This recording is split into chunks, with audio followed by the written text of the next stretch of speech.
Everyone, got a 2024 Nissan Sentra. I'm going to show you how to pull out your cabin filter. Alright, we're going to need to lower this glove box because the cabin filter door is right behind it right here. Okay.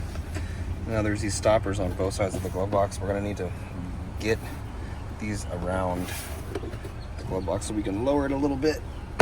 Okay, you might have to go back and forth each side until you get it.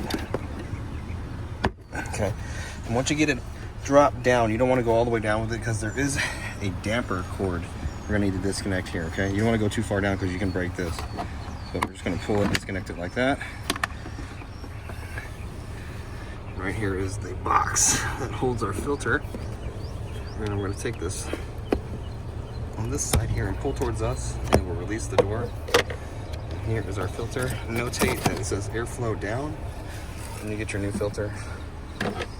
We're not actually changing this one, we're just going to check it today and recommend one to the customer. When you get your new one, slide it back in. Door goes back in on the right side first, and just click it. Okay. So it's a little stiff. There we go. There we go.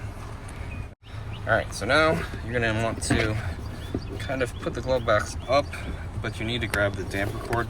It's right here.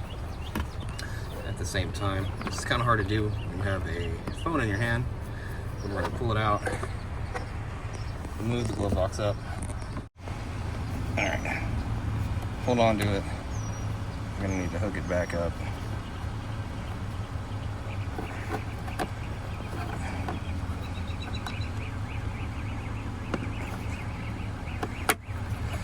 Then you can push the glove box back on, and you're all done.